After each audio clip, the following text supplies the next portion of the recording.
Assalamu alaikum students, how are you? Hope you will be fine inshallah.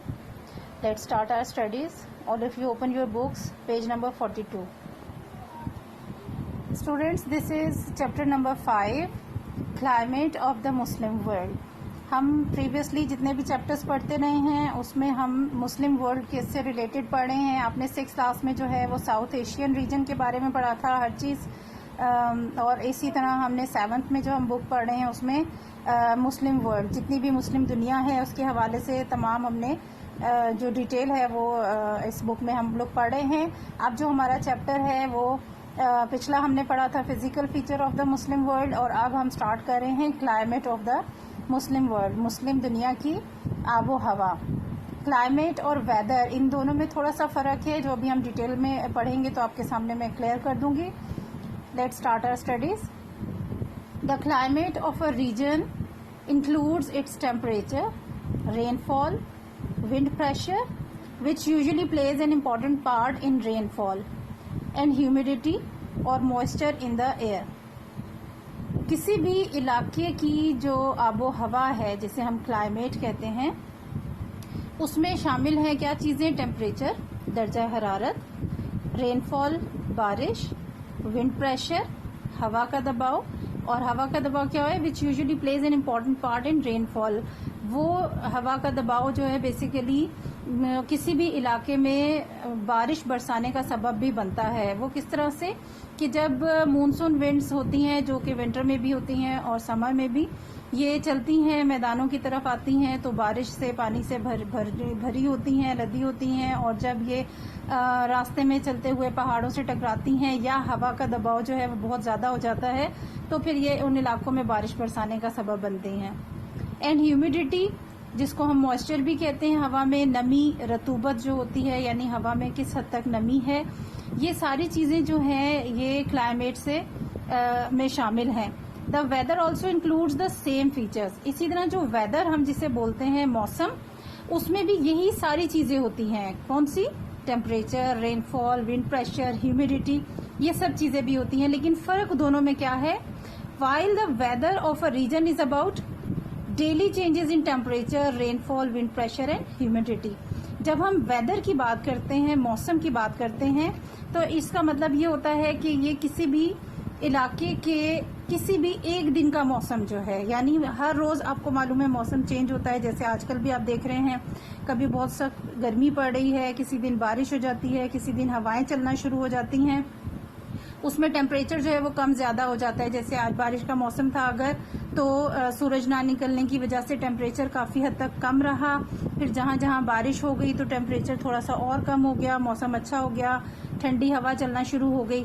लेकिन ये एक दिन का मौसम है. कल क्या मौसम होगा, कैसा वेदर होगा, ये अभी हम नहीं अंदाज़ा लगा सकते. ये तो हमें मालूम है कि गर्मियों का सीज़न है तो यकीनन गर्मी होगी, लेकिन टेम्परेचर कितना होगा, क्या बारिश होगी नहीं होगी, हवा तेज़ चलेगी नहीं चलेगी, तो वो कल के बारे में हमें अभी मालूमात नहीं है, या हम अंदाज़ा कर सकते हैं.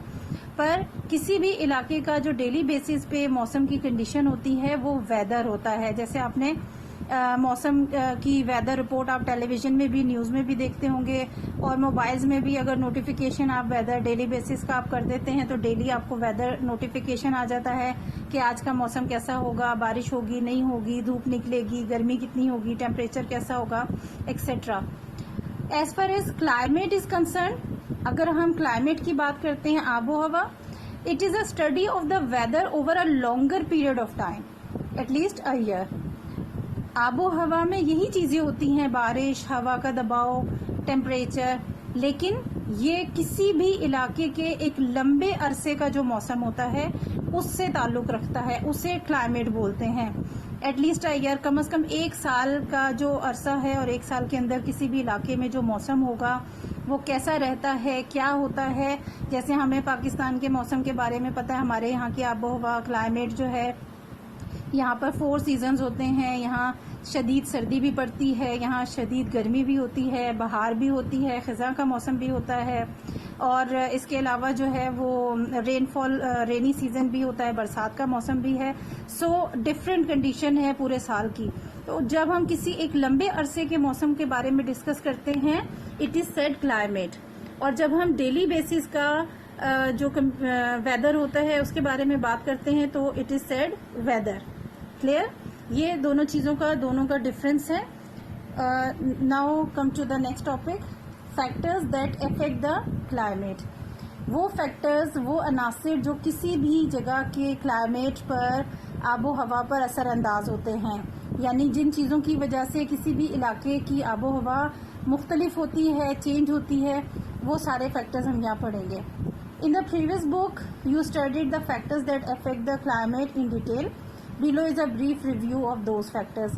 प्रीवियस क्लास में 6th में आपने फैक्टर्स जो क्लाइमेट को अफेक्ट करते हैं बहुत डिटेल से पढ़ा था, लेकिन यहाँ पर आपको थोड़ा सा ब्रीफ रिव्यू दे रहे हैं, ज़्यादा नहीं है डिटेल, लेकिन आप पढ़ेंगे तो आपको यकीनन प्रीवियस क्लास का याद आ जाएगा, डिटेल में पढ़ा भी था और याद भी किया था। फर्स्ट वन है डिस्टेंस फ्रॉम द इक्वेटर, खत्ते इस्तवा से इक्वेटर से फासला।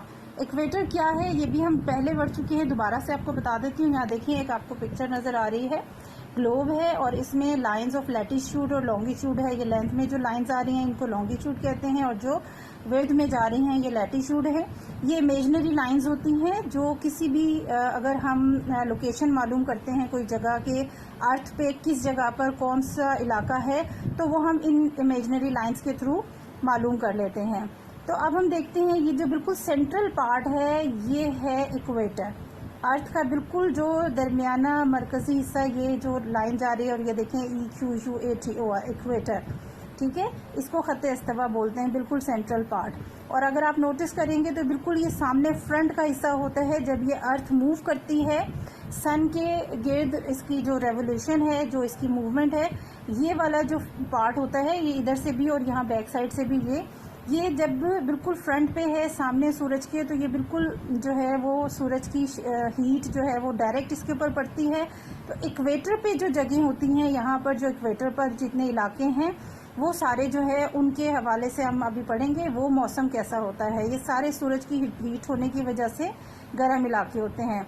और जैसे जैसे हम दूसरी साइड पे जाना शुरू करें ऑनवर्ड्स, जैसे यहाँ नॉर्थ है, नॉर्थ पोल है और यहाँ नीचे साउथ पोल है, जब ये इलाके दूर होने लग जाते हैं, सूरज से फासला ज़्यादा होता है, तो यहाँ मौसम में फ़र्क आना शुरू हो जाता है। जो बिल्कुल एंड वाला पोर्शन है, कॉर्नर पे है, यहाँ पे सूरज की हिद्दत बहुत कम होती है, हीट कम होती है, लिहाजा ये सर्द होते हैं इलाके। और जो मिड में इलाके होते हैं उनमें दरमियाने मौसम होते हैं, हर तरह का मौसम होता है। अब हम डिटेल देख लेते हैं। इक्वेटर से फासले की वजह से क्या होता है, areas closer to the equator are hot. वो इलाके जो इक्वेटर के करीब होते हैं वो सब गर्म होते हैं। जैसे मैंने आपको बताया कि ये बिल्कुल इक्वेटर जो है वो सूरज के सामने का इलाका होता है, सामने। And seasons do not change their, और वहाँ पर मौसम जो है वो चेंज नहीं होते, यानी मोस्टली जो है वो गर्म रहते हैं इलाके और वहाँ पे मौसम चेंज नहीं होते ज़्यादातर। Areas far from the equator are cold, और जो इलाके इक्वेटर से दूर हैं वो सर्द होते हैं। जैसे कि अब आपको बताया ये इक्वेटर पे जो इलाके हैं ये गर्म हैं और यहाँ पर मौसम चेंज नहीं होता ज़्यादा। और जो इक्वेटर से दूर हैं इलाके, जैसे नॉर्थ पोल की तरफ या साउथ पोल की तरफ यहाँ नीचे, तो ये इलाके जो हैं वो सर्द होते हैं, इसलिए कि यहाँ इनका सूरज से फासला ज़्यादा हो जाता है। And have long winters and short summers, और जो इलाके दूर होते हैं इक्वेटर से वहाँ पर सर्दियाँ लंबी होती हैं और बहुत कम जो है वो गर्मियाँ होती हैं। वो भी अर्थ की जो मूवमेंट है, रेवोल्यूशन, उसकी वजह से बहुत कम टाइम ऐसा होता है कि जो सूरज की हीट वहाँ पहुँचती है, अदरवाइज विंटर्स रहती हैं उस एरिया में। Areas in between usually have as many as 4 different season in a year, और जो इलाके बीच में हैं, या ना इक्वेटर पे भी नहीं है और बिल्कुल पोल पे नहीं है बल्कि इनके बीच में है, उन इलाकों में तकरीबन कम से कम 4 मौसम ज़रूर होते हैं एक साल में, जैसे कि spring, summer, autumn and winter. ये सीजन ज़रूर वहाँ पर होते हैं। नंबर 2, डिस्टेंस फ्रॉम द सी। एक और फैक्टर है जिसकी वजह से भी किसी इलाके की आबो हवा जो है वो मुख्तलिफ होती है, समंदर से फासला जिसे कहते हैं। Areas near the sea have pleasant and temperate climate due to the sea breeze during the day and land breeze during the night. वो इलाके जो समंदर के करीब होते हैं वहाँ पे खुशगवार मौसम होता है, मुतदिल होता है, यानी टेम्परेचर जो है उसका कंफर्म नहीं होता, बहुत ज़्यादा भी होता है, लेकिन जो ही हवा चलना शुरू होती है टेम्परेचर बिल्कुल डाउन हो जाता है और नॉर्मल हो जाता है। किस वजह से? क्योंकि दिन के टाइम सी ब्रीज, समंदरी हवा चलती है, और मौसम ठंडा रहता है। दिन के टाइम हवा चलने की वजह से टेम्परेचर कम हो जाता है और रात के टाइम पे लैंड ब्रीज, ज़मीनी हवा जो है, मैदानी हवा होती है, वो चलती है, समंदर की तरफ जाती है, तो उससे भी मौसम जो है वो मुतदिल रहता है, टेम्परेट है, प्लेजेंट रहता है, खुशगवार। जैसे हमारे कराची का मौसम, क्योंकि समंदर के करीब वो इलाका है, तो वहाँ पर जो है मौसम ऐसे ही खुशगवार रहता है, बहुत कम गर्मी पड़ती है और हवाएं चलना शुरू हो जाए तो बिल्कुल नॉर्मल हो जाता है मौसम। जबकि हम जो पंजाब के रहने वाले, रावलपिंडी, यहाँ पर मौसम डिफरेंट हैं, 4 मौसम होते हैं। अगर गर्मी है तो शदीद गर्मी है, यहाँ पर उस तरह से दिन में समंदरी हवाएं यहाँ तक नहीं पहुँचती, तो मौसम में फ़र्क है। इसीलिए जो कराची की आबो हवा है वो और जो पंजाब की, पिंडी की, इस्लामाबाद की आबो हवा है उसमें फ़र्क है, क्योंकि समंदर से फासला है। ये पंजाब का एरिया जो है समंदर से फासला ज़्यादा है, कराची जो है, सिंध है, वो समंदर के करीब है, इसलिए वहाँ के फ़र्क है आबो हवा में। थर्ड वन है हाइट अबव सी लेवल, समंदर से बुलंदी। अगर कोई इलाका जो है वो समंदर से ज़्यादा बुलंदी पर वाक़या है तो वहाँ भी उस वजह से भी फ़र्क पड़ता है आबो हवा में। Areas at high altitude usually have a cold climate, वो जो इलाके बुलंदी पर होते हैं, सतह समंदर से ऊंची जगह पर, वहाँ पर अमूमन सर्द मौसम होता है। जैसे कि आपको मालूम है कि हमारा जो पंजाब में, इधर इस्लामाबाद में जो पहाड़ी इलाके हैं, मरी है, गलियात है, आगे और जो इलाके हैं ऊंचे हैं, बुलंदी पर वाक़े हैं, और वो आपको जो है वो सख्त सर्द होते हैं सर्दियों में, और जो गर्मियों में भी अगर जाएं तो वहाँ पर इतनी शिद्दत की गर्मी नहीं होती जो दूसरे मैदानी इलाकों में होती है, तो वो बुलंदी पर होने की वजह से वो ज़्यादातर सर्द होते हैं इलाके। Fourth is direction of wind, हवा का रुख, सिमत, हवा किस सिमत में चल रही है। Areas lying in the path of rainy winds usually get rainfall from those winds, वो इलाके जो ऐसे जगहों पर हैं, वाक़े हैं, जो बारिशों की जो हवाएं हैं, जैसे मानसून विंड्स चलती हैं, तो उसके बीच में जो इलाके आते हैं हवाओं के, उसमें ज़्यादातर बारिश होती है। इसीलिए कि वो जब हवाएं उस तरफ आती हैं, जितने भी इलाके बीच में होते हैं, वहाँ पर अगर पहाड़ी सिलसिले हैं, पहाड़ हैं, तो वहाँ पर उन हवाओं की वजह से बारिश होती है। डायरेक्शन ऑफ माउंटेन्स, इसी तरह पहाड़ों की जो डायरेक्शन है, पहाड़ों का रुख किस तरफ है, पहाड़ों की सिमत किस साइड पे है, उससे भी इफेक्ट होता है। Mountains that lie across the path of rainy winds cause rain, अगर पहाड़ी सिलसिले जो हैं वो अगर उस रास्ते में हैं जहाँ से बारिश वाली हवाएं चल रही हैं तो बारिश होती है। And the plains lying under such mountains also receive more rainfall, और जो मैदान उन पहाड़ों के नीचे मैदान इलाके होते हैं तो वहाँ पर भी बारिश होती है। किस तरह से, पहाड़ है, बीच में पहाड़ी सिलसिले चल रहे हैं और हवाओं का रुख है, हवाएं आ रही हैं, तो वो बारिश बरसाने वाली हवाएं जब इन पहाड़ों से टकराती हैं तो यहाँ पहाड़ों पर बारिश होती है, और इन पहाड़ों के इधर जो मैदानी इलाके हैं तो वो बारिश जो है वो इन मैदानी इलाकों में भी होती है। तो इसलिए इन वो इलाके जो पहाड़ी सिलसिलों के करीब होते हैं वहाँ बारिशें ज़्यादा होती हैं, मौसम भी अच्छा हो जाता है। लेकिन वो इलाके जो पहाड़ी सिलसिले जिनके इर्द गिर्द नहीं है, वहाँ से हवाएं जो हैं वो इसी तरह गुजर जाती हैं और बारिश नहीं होती। Mountains parallel to the path of the wind usually do not cause rain, इसी तरह पहाड़ी सिलसिले तो हैं लेकिन वो पैरेलल हैं हवाओं के साथ, तो वहां पे भी बारिश नहीं होती। जैसे ये क्रॉस में है, ये हवाएं चल रही हैं और ये पहाड़ों से टकराई हैं आकर, तो यहाँ बारिश होने लग गई।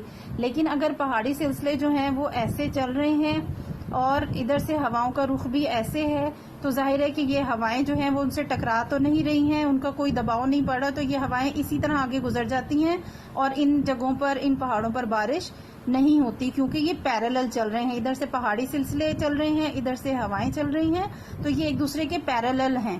पैरेलल होने की वजह से, क्योंकि आपस में उनका टकराव नहीं होता, हवा के ऊपर प्रेशर नहीं पड़ता, दबाव नहीं आता, और वो बारिश बरसाने वाली हवाएं होने के बावजूद उस इलाके में, उन पहाड़ों पर बारिश नहीं होती। ठीक है जी। 6th one is human activities, इंसानी अफ़ाल, इंसान जो काम करते हैं वो किस तरह से इफेक्ट करते हैं।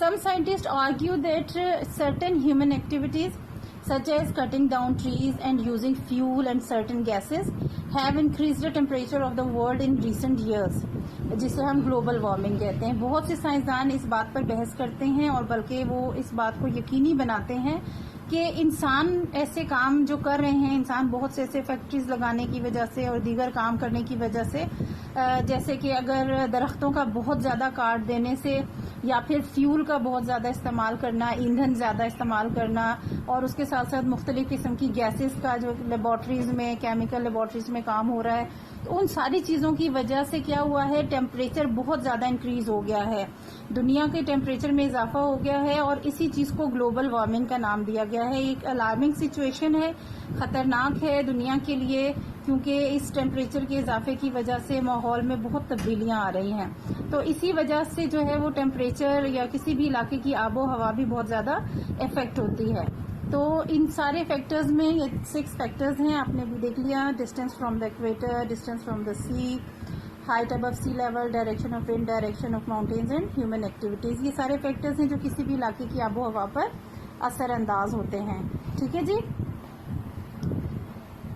आज के लिए टॉपिक काफ़ी है, इसी से रिलेटेड क्वेश्चन है, आपको मैं दे देती हूँ। टॉपिक हमने पढ़ा है इसी से, ये देखिए क्वेश्चन नंबर 1 है, what is meant by climate, right briefly about the factors which affect the climate of the world. ये वही टॉपिक है जो अभी हमने पढ़ा है फर्स्ट पेज पे ही।